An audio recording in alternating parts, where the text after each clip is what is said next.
Glória a Deus, aleluia. Boa tarde para quem é de boa tarde, a paz do Senhor, para quem tem a paz e para quem não tem também. Eu, nesta tarde, quero oferecer-lhe a paz que o nosso Senhor Jesus Cristo nos concedeu. Glória a Deus, que tarde maravilhosa, né? Que o Senhor nos concedeu neste dia. Hoje está mais fresco do que ontem. Eu confesso que ontem eu acabei passando mal, gente. Eu não aguentei esse calor, né? Dei uma saidinha e tive que voltar rápido. E fiquei praticamente prostrada o dia todo. Juntou o cansaço com o calor, eu fiquei prostrada. Confesso que eu não aguentei esse calor. Fico imaginando, né, as criancinhas, muitos aí entrando em desidratação. Então, nesse calor, mãezinha, paizinho, dê bastante líquido para os seus filhos, porque esse calor está muito intenso. Glória a Deus, louvado seja o nome do Senhor.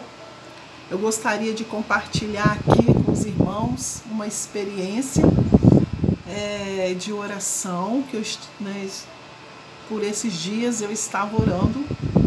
Foi quando o Senhor me concedeu esta palavra e comecei a entrar ali no mistério de José, quando José estava preso ali no cárcere, juntamente com o padeiro e o copeiro do rei, né? Passagem lá de Gênesis 40, capítulo 40, versículo 11, e que eu vou estar aqui falando para os irmãos. Foi o versículo que mais me chamou a atenção, e no momento em que eu estava orando,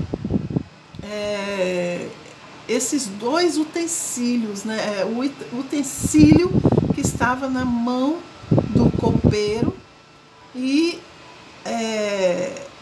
o modo em que ele espremeu a uva para servir ao seu rei.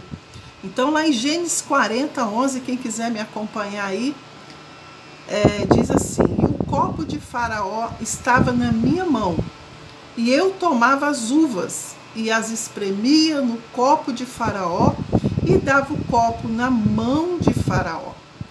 Então eu estava orando, irmãos, e esse gesto, né, talvez corriqueiro do copeiro, que ele estava ali todos os dias servindo ao Senhor, talvez já fosse algo, né, mecânico, de todos os dias estar ali servindo ao rei.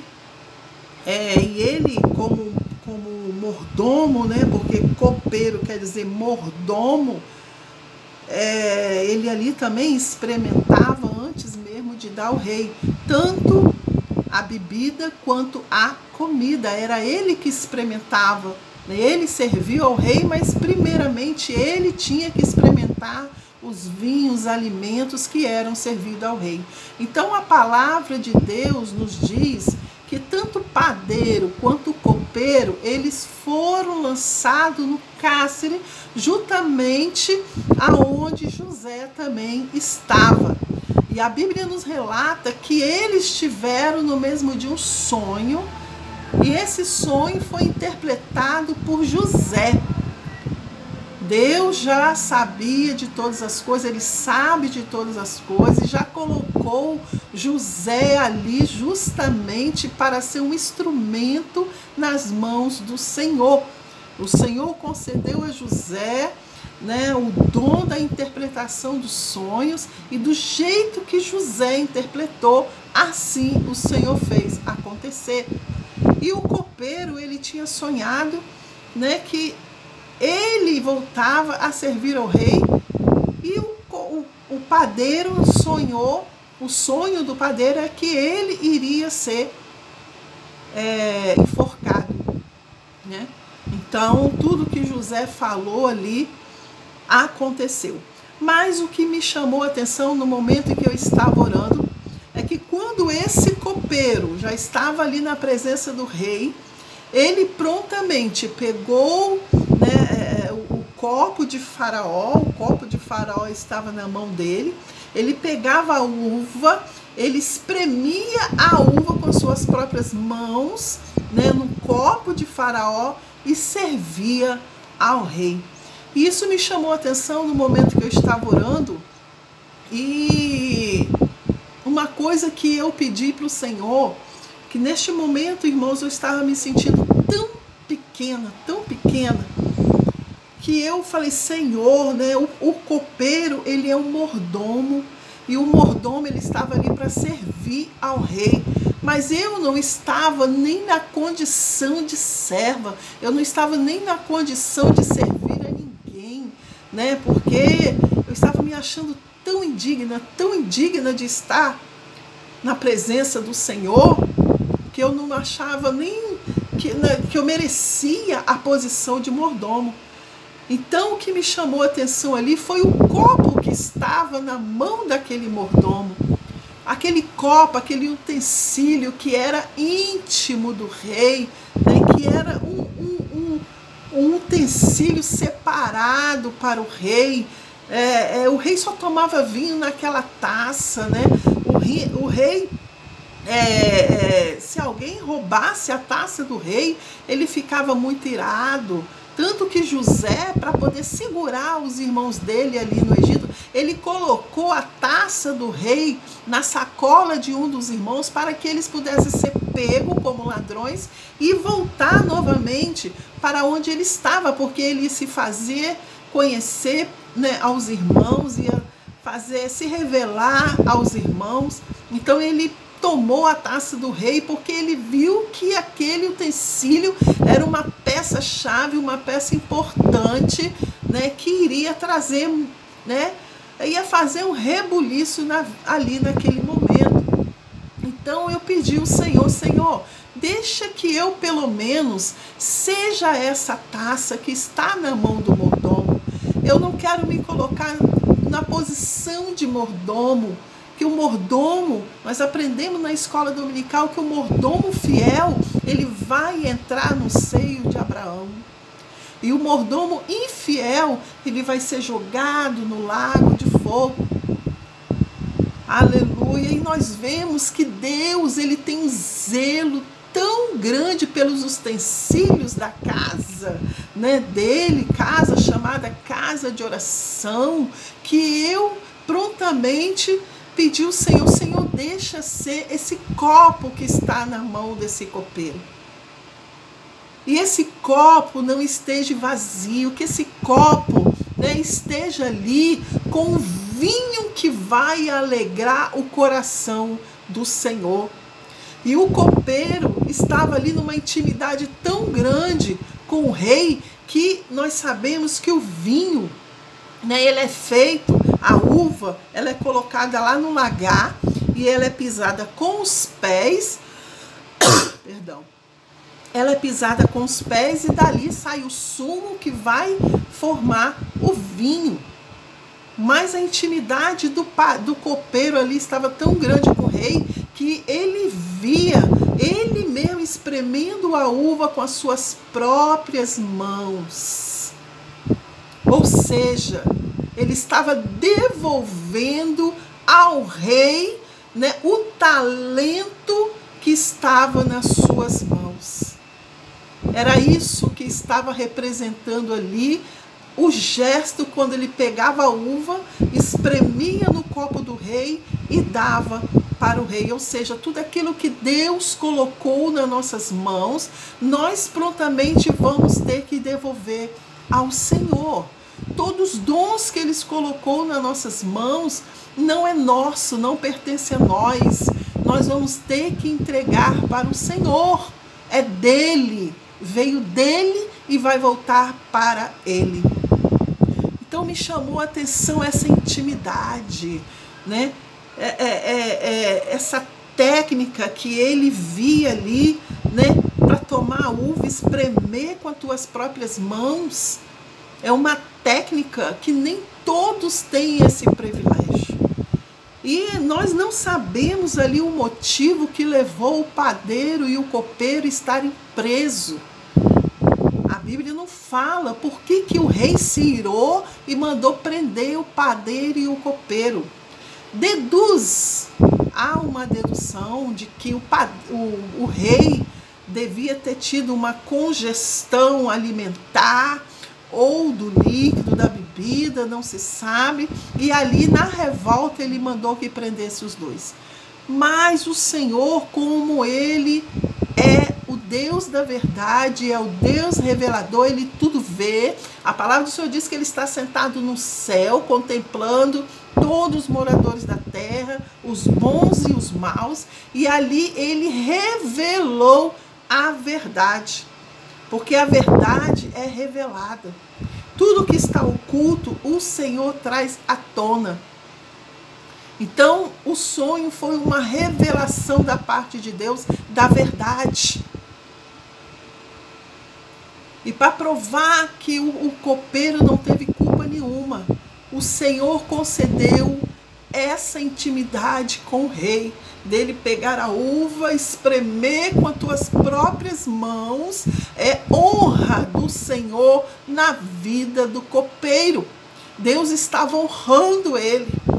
Deus concedeu essa honra dele pegar a uva e poder espremer com as suas próprias mãos no copo do rei e voltar novamente a servir o rei.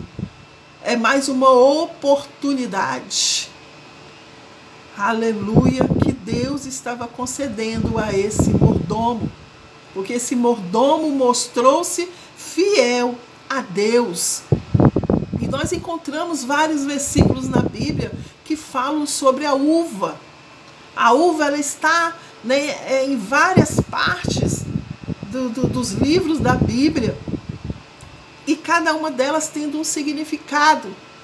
Em Levítico 19:10 diz: semelhantemente não rabiscarás a tua vinha, nem colherás os bagos caídos da tua vinha, deixá-lo-ás ao pobre e ao estrangeiro. Eu sou o Senhor vosso Deus. Tinha pessoas que viviam daquilo, né, que os agricultores eles colhiam, e o que caía no chão, o Senhor falava: olha, não pegue. Não pegue, deixe aí para os pobres e para os estrangeiros. Assim foi com Noemi e Ruth. Ruth ia lá para os campos, ia, né, ela ali colhia o que ficava para trás, e que foi autorizado, né, aleluia, pelo dono daquele plantio, que deixasse ela colher o que estava sobejando.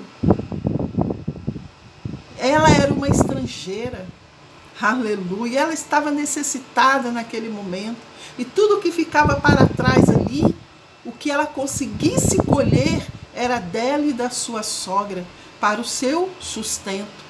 Então aqui em Levítico, Deus aqui mais uma vez entrando com providência na vida dos pobres e dos estrangeiros. Em Números 6, versículo 3 diz assim: de vinho e de bebida forte se apartará, vinagre de bebida forte não beberá, nem beberá alguma beberagem de uva, nem de uvas frescas, nem de secas comerás. O nosso Deus, ele tem um grande cuidado com as nossas vidas. Ele sabe o que a gente pode comer, ele sabe do que a gente pode beber, ele sabe o que vai fazer mal, o que não vai. E se nós pedirmos direção ao Senhor, ele concederá, ele providenciará. Aleluia. Ninguém tem mais desejo, mais vontade de abençoar e de nos ver bem do que Deus. Ele cuida dos seus, ele cuida de nós. Em Deuteronômio 23:24 diz assim: quando entrares na vinha do teu próximo, poderás comer de uvas até se fartares, porém não as levará no cesto. Deus, ele muitas vezes dá a providência para aquele momento, para aquela hora de aflição, para aquele momento de fome. Deus, ele sacia a nossa fome naquele dia e ele pede para não guardar nada para outro dia, porque o outro dia pertence a Deus. Nós não sabemos se vamos dormir e acordar. O outro dia pertence a Deus. Então Deus, ele quer dar a providência hoje. Ele quer saciar a nossa sede hoje. Ele quer saciar a nossa fome hoje. O dia de amanhã Deus proverá. Porque nós não sabemos se vamos deitar e se vamos acordar. Só Deus sabe. Então ele quer nos saciar hoje. O Senhor fala, come com fartura hoje, mas não leva para casa não, porque pode estragar. Foi assim com o maná quando ele mandou do deserto. É tudo debaixo da ordenança de Deus. A nossa bênção está debaixo da ordenança de Deus. Se obedeceres, será farto sobre a terra. Glória a Deus, louvado. E assim tem outros vários versículos em Números, em Juízes, em Ezequiel, aleluia, em Oséias, aleluia. Em Oséias 9:10 diz assim: achei a Israel como uvas no deserto. Vi a vossos pais como a fruta temporã da figueira do seu princípio. Mas eles foram para Baal Peor e se consagraram a essa vergonha e se tornaram abomináveis como aquilo que amaram. Mateus 7,16 diz: porque seus frutos os conhecerei. Porventura, colhe-se uva dos espinhos ou figo dos abrolhos? Em Lucas 6,44 diz: porque cada árvore se conhece pelo seu próprio fruto, pois não se colhe figo dos espinheiros, nem se dividimos uva dos abrolhos. Pelas frutas sereis conhecidos. E nós vemos que a uva, todo o alimento, né, irmãos? Nós temos que saber como usar, porque tudo também desordenadamente nos faz mal. Nós temos que saber dosar as coisas, né? Aleluia! Louvado seja o nome do Senhor. Se nós pararmos para ler a Bíblia como ela é, na interpretação do Espírito Santo, nós vamos ver que há muita coisa que Deus, ele prepara para nós, para que nós venhamos ter saúde, venhamos ter vida, possamos estar pautados nas leis do Senhor, mas muitas vezes nós deixamos passar desapercebido. Nós queremos colher aquilo que somente faz bem para o nosso ego, né? Não queremos obedecer. E quando eu ali pedi ao Senhor, Senhor, deixa eu ser essa taça, eu comecei a pesquisar sobre as taças, porque ali fala o copo do rei. E sabe que eu aprendi que antigamente o copo tinha copo e tinha jarra, né? Alguns estudiosos falam que antigamente eles tomavam cerveja, né? Aqueles homens que gostavam de bebida, eles tomavam cerveja em jarra. Depois foram inventando os copos. E a história diz que o copo de taça de argila foi o primeiro a aparecer.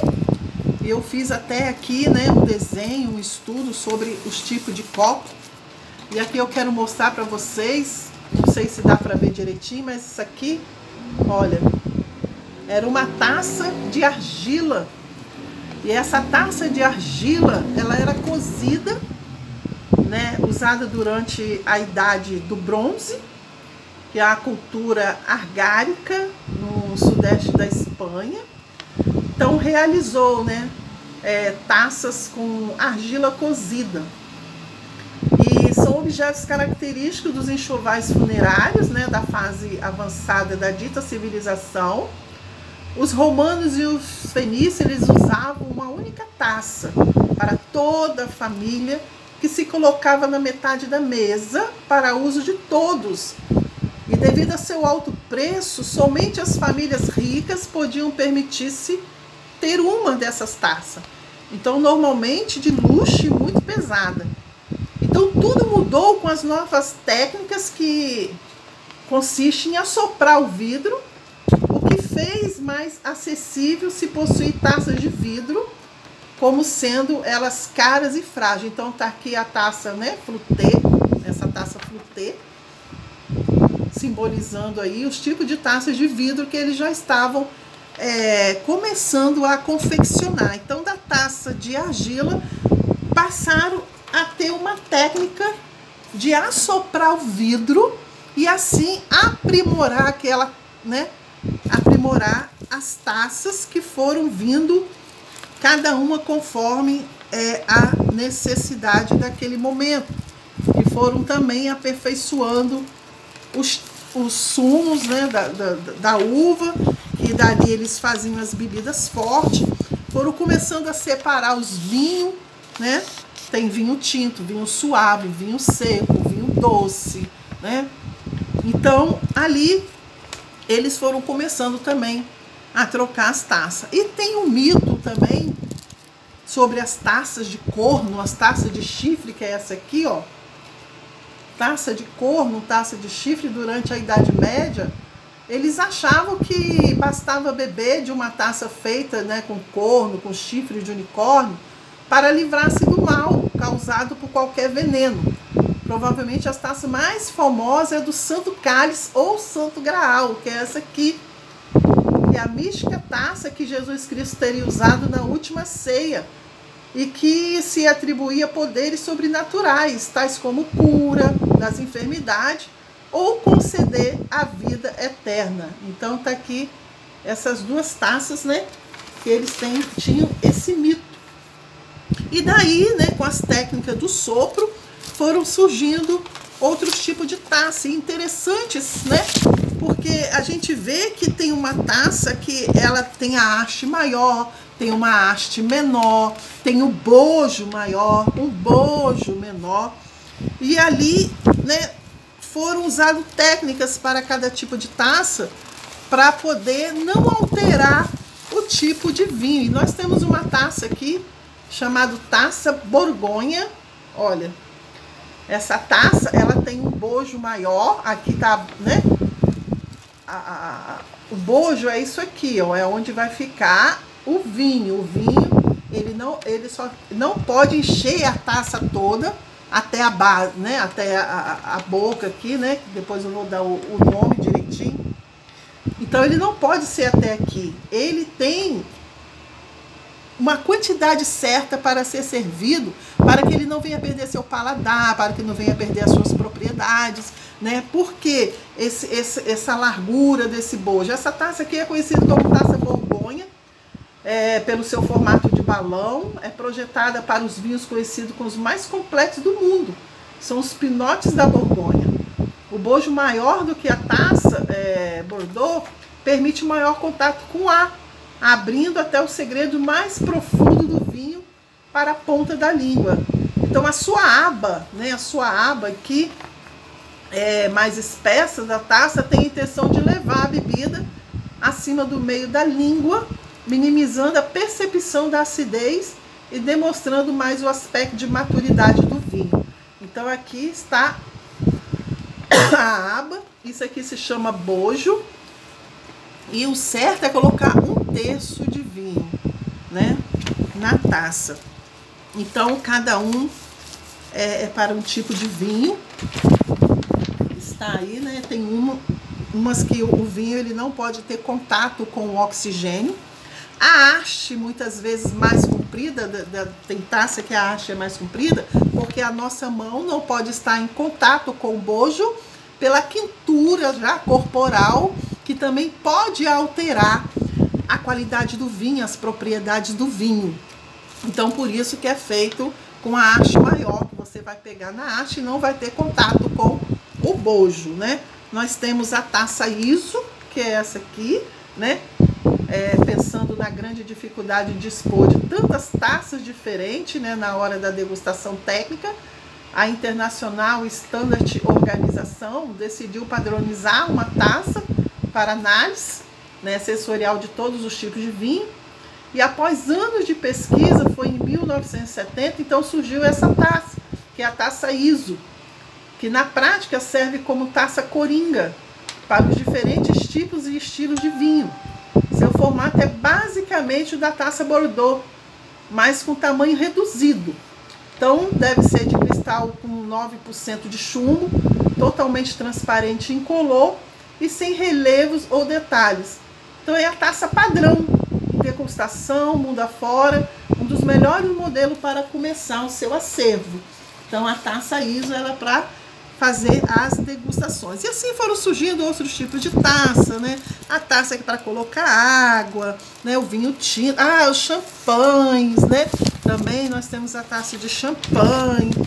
Então tem variedades de taça, olha. Taça para vinho tinto, taça para vinho branco rosé, né? Que ela é pensada para manter a temperatura do vinho mais baixa possível. Então esse resultado é obtido com duas mudanças na estrutura da taça, tanto padrão para vinhos tinto, diminuição do bojo e aumento da haste. Então com menos bojo, a bebida tem menos espaço para trocar calor do ambiente. Ó. Ela tem menos bojo do que essa daqui, ó, que é para vinho tinto. Né? Praticamente, essa haste maior, ele reduz o contato com as mãos quentes, né? Louvado seja o nome do Senhor, é muito mistério. É muito mistério. Louvado. Quando eu estava fazendo essa pesquisa sobre as taças, né? Essa pesquisa sobre os vinhos, foi um mistério muito grande, irmãos, porque nós temos que saber, né, utilizar os instrumentos da casa do Senhor. Nós temos que saber como esse mordomo, ele provavelmente conhecia toda a técnica, né? Ele conhecia a preferência do rei. Então esse foi um dos motivos que o livrou e o guardou. Então muitas vezes o conhecimento, né, como diz Oséias, o meu povo perece por falta de conhecimento, aleluia, que nos vai trazer a libertação, porque o Senhor diz na tua palavra: e conhecereis a verdade, e a verdade vos libertará. E como nós conhecemos a verdade? Através da busca, através do estudo, através do conhecimento. Então eu creio, desculpe, irmão, estou com alguma coisa agarrada. Eu creio que esse mordomo, esse copeiro, ele tinha todo esse conhecimento de técnica, de como, né, preparar o vinho, que ele tinha tanta certeza que o rei ia gostar do vinho espremido com as suas próprias mãos, que ele fez. E a gente não vê outra parte da Bíblia escrito, né, que outra pessoa pegou a uva com as suas próprias mãos, espremeu, fez o vinho e ofertou para o rei. Eu ainda não vi. Se alguém achou, manda para mim. Então, Deus, ele, né, requer que nós venhamos crescer na graça e no conhecimento, porque o conhecimento muitas vezes vai nos levar a sair de situações difíceis, vai nos ajudar a ganhar a confiança do rei. E como se conhece a Deus? Buscando. Aleluia, a palavra do Senhor diz: buscai o Senhor enquanto se pode achar, invocai enquanto está perto. Nós só vamos ter o conhecimento, nós só vamos entrar nessa intimidade quando passarmos a conhecer mais a quem nós estamos servindo. E começamos a perguntar: de que maneira eu estou servindo ao Senhor? Nós temos que conhecer essa técnica de estar diante do Todo-Poderoso, de servir o Rei dos Reis, o Senhor dos Senhores. Aquele mordomo, há taças, né? Se você for aprofundar um pouquinho mais, você tem que saber como lavar e como secar essa taça. Não pode ter poeira, não pode ter resíduo de detergente, porque tudo pode alterar a qualidade do vinho. Então, para tudo tem que ter técnica, para tudo tem que ter conhecimento. E maior ainda, quanto mais intimidades eu tiver com o Senhor, mais eu vou aprender, porque o Senhor mesmo, ele diz: aprendei de mim, que sou manso e humilde. E se nós formos nos aprofundar nesta palavra, é um mistério muito grande. Há um mistério muito grande, porque a alegria do Senhor é a nossa força. Sabemos que o vinho, ele alegra, o vinho, ele representa o sangue de Jesus. Quando nós falamos sobre a taça do Santo Graal, nós fazemos menção ali da Santa Ceia. O Senhor, ele falando: toma do meu sangue e terás vida comigo. Então, o vinho ali representando vida. Ele estava, aleluia, aquele copeiro, aquele mordomo, ele estava devolvendo o que Deus tinha dado para ele. Ele estava devolvendo a vida que foi salva. Ele não tinha mais o que ofertar para o rei. Não era apenas agora ele ofertando para o rei a uva. Não era agora ele ofertando para o rei o vinho. Não, ele estava dizendo para o rei: rei, o Senhor me deu a vida e eu agora entrego a minha vida nas tuas mãos. Era essa mensagem. Era essa mensagem. O Senhor devolveu a vida para aquele copeiro. E ele agora toma o sangue espremido pelas tuas mãos, que representava uva.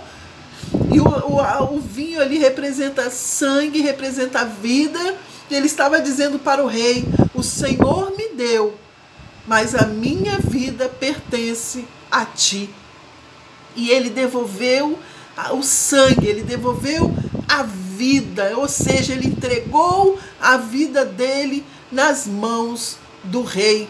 Porque se o rei não gostasse daquele vinho, ele poderia morrer. Aleluia, louvado seja o nome do Senhor. Aleluia. É assim que o Senhor faz. A única coisa que nós podemos ofertar para o Senhor, a única coisa que nós temos de valor é a nossa vida, que foi comprada, lavada e remida pelo sangue de Jesus. E Ele vai tomar de volta. Se eu oferto a minha vida para Deus, é uma oferta de amor. Mas ofertando ou não, o Senhor vai requerer de volta aquilo que Ele nos concedeu. Aleluia!